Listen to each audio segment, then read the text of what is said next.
Hey guys, it's Howitzer here from Sci-Fi Explained. Today, I want to take a closer look at the queen alien that we are introduced to in the second film of the Alien franchise, James Cameron's Aliens. Welcome to part 1 of Hail to the Queen. I took a look at the different queens in biology that exist here on Earth. No, not that queen, and not that queen either. I'm talking about the alien queen, the biggest and baddest of all the xenomorphs.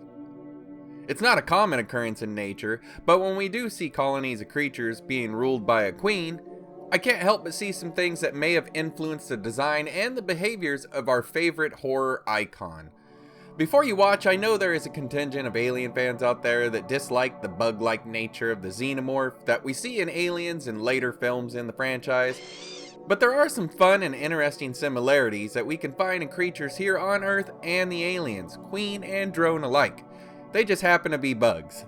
So for you guys, I'm sorry in advance. But for the rest of you, come along. There are some cool assumptions you can look at when comparing real queen behaviors and facts to the alien queen and her drones.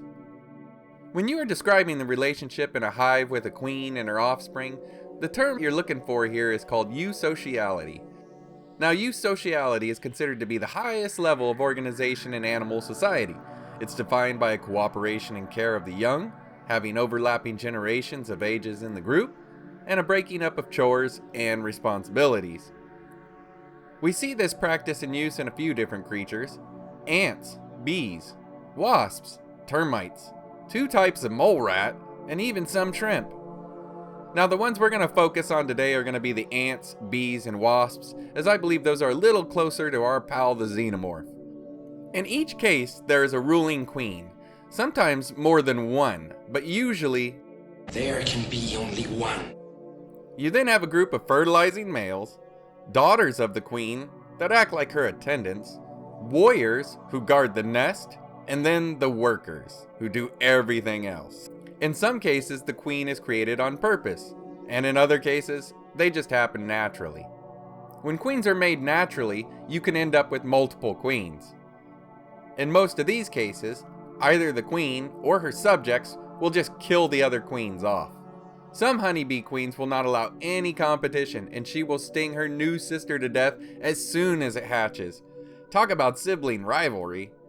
This is usually due to the fact that some creatures rear their queen as any other colony member, so they're indistinguishable at first. To combat this, in some eusocial creatures, they will raise commoners in a standard cell, and then raise a single queen in a larger cell. Not only is this to allow for more room for growth, but it keeps the queen count under control. In many cases, it's just a normal female drone that's in the queen's cell. She is then fed a highly nutritious food called royal jelly that makes her grow faster and turn into the queen. In other groups, they just grow queens at a regular rate, and the queens are forced to leave the colony to start a hive of their own. In this case, the numbers do help, due to the fact that queens aren't usually adept at surviving and defending themselves, and often die before starting up a hive. To compare, in the Aliens film, we do see a queen ruling over a class of drones. Like her bee and ant counterparts, it is her responsibility to lay enough eggs to continue her legacy. We only see one queen alien in the movie, but if you look at the comics, multiple queens can happen.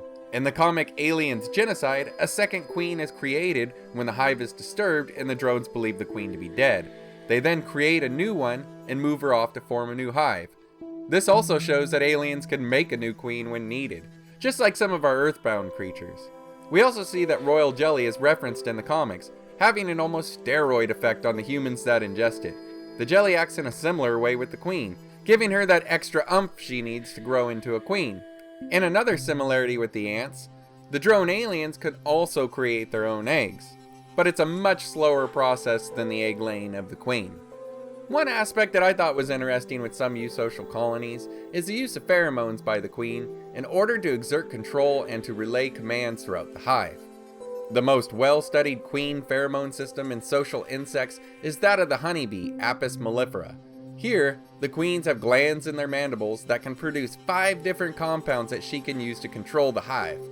They can inhibit workers to produce new queen cells, encourage new types of births such as winged females, suppress egg production in hives of multiple queens, or even send workers to kill off unneeded queens. In Aliens, when Ripley is in the egg chamber with the queen, we see her call off her drones from attacking the intruder. Many people have speculated that this is done by telepathy, aggression, or by pheromones.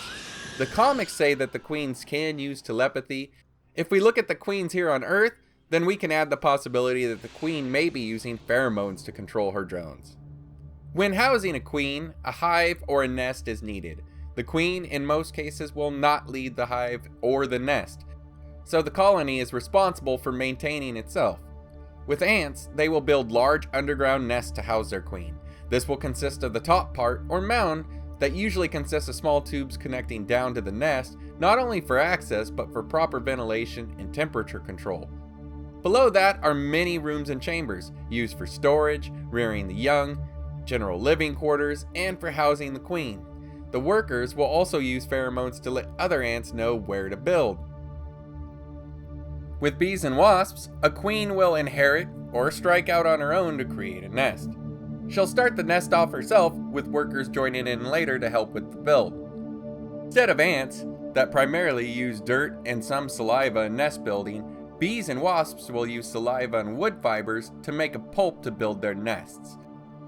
These nests will have less storage areas than their ant counterparts, and the nest will be primarily used to house the young and protect the queen.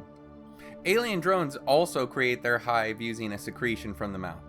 They build their hives for protection of the queen, the colony, housing eggs and young, providing a place for the alien to rest, and to provide cover when the alien needs to attack prey. Queens in some species can live much longer than any other member of the colony, even in species where the queen started life as a normal female and then became a queen. In most cases, the worker black ant females only live 1 to 3 years, while males have it even tougher and they only last a few weeks because they're only kept around for breeding purposes. Some of this is of course due to the care and feeding given to the queen, but much of it is from genetic reasons that are not yet fully understood. We don't really have any information from the movies to suggest that a queen lives any longer than her drones do, but it's a good guess that she does outlive her drones, as queens here on Earth do live much longer than their offspring in order to preserve their gene lineage. If queen ants can outlive their offspring by such great numbers, I can't help but wonder what the lifespan of an alien queen is. The queens are always in a safe location in the nest and are closely guarded. Ants, bees, and wasps all have workers that will guard and patrol the nest. In the Alien films, queens are always guarded by drones. In the comics and games, they go so far as to have specialized protectors for the queens, such as the Praetorians, Royal Guard drones, and other aliens adapted for such an important task. The similarities don't stop at queens either. We can look to the offspring as well. Bees, ants, and wasps all have a light yet extremely strong exoskeleton, and this trait is obvious in the aliens when you look at their tough outer shells. Some ants can even create formic acid and deliver a small amount of acid in a bite. Woodland ants can even spray acid from their abdomen in order to fend off predators. Aliens take it a step further by having acid for blood to fend off predators and humans. We have also seen aliens able to spit acid in the comics, such as the spitter aliens. We can also note that most bees and wasps have a stinger that they can use for defense. We've seen this in Aliens, both in the novelization to Aliens and also in the comic books. Ants have colonized almost every spot on Earth, short of Antarctica and a few remote islands. Aliens have the same vigor in colonization, taking over any spaceship, space station, or planet that they get their claws on. Many insects, such as flies, grasshoppers, wasps, and bees can use an ovipositor, or an egg-laying organ, used to place the egg where it's needed. Parasitic wasps do this with living hosts. Fruit flies use citrus to host their young. We see this parallel in Aliens with the egg sac ovipositor on the queen. One similarity that has a huge influence on the films was the parasitic wasp. This was even noted as the main reason Dan O'Bannon, the original scriptwriter for Alien, came up with the whole life cycle of the alien in the first place. He saw how the wasp would catch and paralyze their prey, then plant an egg either inside or on it, seal it up underground, then the egg would hatch, burrow into the host or start in the host, and feed and grow from there. These things are so frightening that they even know what to eat inside the host so it lives as long as possible. The thought alone is just horrifying. He then added the twist of using a face hugger to lay the egg to give us the alien we all know, love, and fear. I think that after looking into how queens work in the animal world here on Earth, it's clear that James Cameron, or at least his writers, did the research when looking at bringing an alien queen into the alien universe. We can see many similarities between the queens and hives here on Earth and the queen and hive setup in the alien universe. The first assumption that I think you could take about the alien universe knowing this information is that the alien drones, if they do have a sex, are most likely female. This is the case with most drones with ants, bees, and wasps.